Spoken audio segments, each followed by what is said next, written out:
Hoje estudaremos acerca da Lei 8.906 de 94, que fala acerca da, do Estatuto da Advocacia. Capítulo 3 fala da inscrição. Capítulo 3 fala da inscrição, que diz assim: é o artigo 8º. Para inscrição como advogado é necessário capacidade civil. Código Civil falou para você acerca de capacidade de fato, capacidade de exercício. A capacidade civil que está falando aqui é que a pessoa tem que ser maior de idade. Então, a inscrição do advogado é necessária capacidade civil. 2. Diploma ou certidão de graduação em direito obtido em instituição de ensino oficialmente autorizada e credenciada. Se formado em direito. 3. Título de eleitor e quitação do serviço militar brasileiro. 4. Aprovação do exame da OAB. 5. Não exercer atividade incompatível com a advocacia. Tem algumas incompatibilidades. Por exemplo, a, a pessoa passou na OAB, mas é escrivã de polícia. Não pode. É incompatível. Policial militar. Não pode. Idoneidade moral. Aí que pega. Idoneidade moral, né? Tem que ter atestado de antecedentes. Não pode ter crime. Não pode estar envolvido em crime violento. 7. Prestar compromisso perante o Conselho. O exame da ordem é regulamentado em provimento do Conselho Federal da OAB. Parágrafo 2º. O estrangeiro brasileiro, quando não graduado em Direito no Brasil, deve fazer prova do título de graduação obtido em instituição estrangeira, devidamente revalidado, além de atender aos demais requisitos previstos neste artigo. Parágrafo 3º. A inidoneidade moral suscitada por qualquer pessoa deve ser declarada mediante decisão que obtenha, no mínimo, 2/3 dos votos de todos os membros do Conselho competente em procedimento que observe os termos do processo disciplinar. Parágrafo 4º. Não atende ao requisito de idoneidade moral aquele que tiver sido condenado por crime infamante, salvo reabilitação judicial. E aí nós lembramos de algumas situações aí. Às vezes o advogado se envolve num crime aí tem que pensar, às vezes tem crime. Então hoje se fala muito disso, né? Por exemplo, aquele caso lá do doutor Misael, né? Aquele caso da Nakashima, né? Então, e aí? Como que fica? É inidôneo, não é inidôneo? No caso, eu não estou julgando o crime, mas pelo que consta ele foi condenado. Então, artigo 9º. Para inscrição como estagiário é necessário preencher os requisitos mencionados no inciso 1, 3, 5, 7 e 8 do artigo 8º. Então, 1. Capacidade civil. 3. Título de eleitor, né? Aí, o 5. Idoneidade moral. E o 7. Prestar compromisso perante o conselho. 2. Ter sido admitido em estágio profissional de advocacia.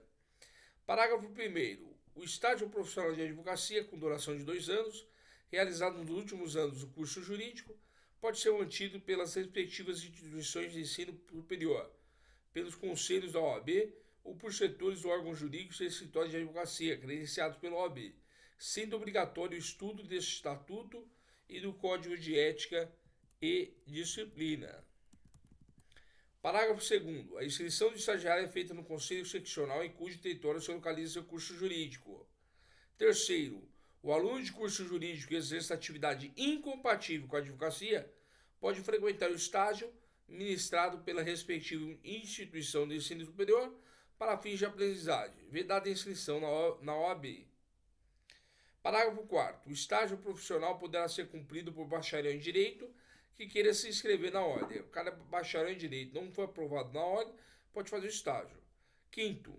Em caso de pandemia ou em outras situações excepcionais que impossibilitem essas atividades presenciais declaradas pelo poder público, o estágio profissional poderá ser realizado no regime de teletrabalho ou de trabalho à distância em sistema remoto ou não, por qualquer meio telemático, sem configurar vínculo de emprego e adoção de qualquer uma dessas modalidades. Foi incluído pela Lei 14.365 de 2022.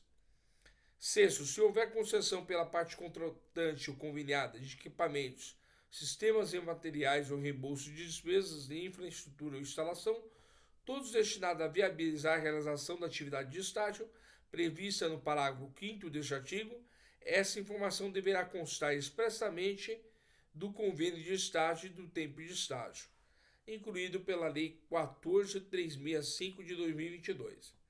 10. A inscrição principal do advogado deve ser feita no Conselho Seccional, em cujo território pretende estabelecer o seu domicílio profissional na forma do Regulamento Geral. Primeiro, considera-se domicílio profissional a sede principal da atividade de advocacia, prevalecendo na dúvida o domicílio da pessoa física do advogado. Parágrafo 2º. Além da principal, o advogado deve promover a inscrição suplementar nos conselhos seccionais em cujo território passar a exercer habitualmente a profissão, considerando sua habitualidade e intervenção judicial que exceder 5 causas por ano. Então, o advogado tem em outro estado, inscrito aqui em São Paulo, tem em outro estado 2 casos, não precisa se inscrever, mas tem 5 casos, já é obrigatório se inscrever. Parágrafo 3º. No caso de mudança efetiva de domicílio profissional para outra unidade federativa, deve o advogado requerer a transferência de sua inscrição para o conselho seccional correspondente. Parágrafo 4º. O conselho seccional deve suspender o pedido de transferência ou de inscrição suplementar ao verificar a existência de vício ou ilegalidade na inscrição principal, contra ela representando o Conselho Federal. Artigo 11. Cancela-se a inscrição do profissional que 1. Assim o requerer. 2. Sofrer penalidade de exclusão. 3. Falecer. 4. Passar a exercer em caráter definitivo atividade incompatível com a advocacia. 5º. Perder qualquer um dos requisitos necessários para inscrição. Ocorrendo uma das hipóteses do inciso 2, 3 e 4, o cancelamento deve ser promovido de ofício pelo conselho competente ou em virtude de comunicação por qualquer pessoa. Aí vamos subir lá. 2, 3 e 4. O que é? 2, 3 e 4, no caso aqui, se acontecer algo, né, inutilidade, o advogado pode perder, aí no caso, a sua inscrição. Então, aconselho também você ler esse estatuto, que é muito bom. Na hipótese de novo pedido de inscrição, que não restaura o número da inscrição anterior, deve o interessado fazer a prova dos requisitos do inciso 1, 5, 6, 7 do artigo 8º. Terceiro, na hipótese do inciso 2 deste artigo, o novo pedido de inscrição também deve ser acompanhado das provas de reabilitação. Artigo 12. Licencia-se o profissional que, assim o requerer por motivo justificado. 2. Passar a exercer um caráter temporário a atividade incompatível com o exercício da advocacia. 3. Sofrer doença mental considerada curável. Artigo 13. O documento de identidade profissional, na forma previsto no Regulamento Geral, é de uso obrigatório no exercício da atividade de advogado ou de estagiário e constitui prova de identidade civil para todos os fins legais. 14. É obrigatória a indicação do nome e do número de inscrição em todos os documentos assinados pelo advogado no exercício de sua atividade. Parágrafo único. É proibido anunciar ou divulgar qualquer atividade relacionada com o exercício da advocacia ou uso da expressão escritório de advocacia, sem indicação expressa do nome e do número de inscrição dos advogados que o integrem ou o número de registro da Sociedade de Advogados na OAB. Até aqui, muito obrigado. Fica com Deus todos.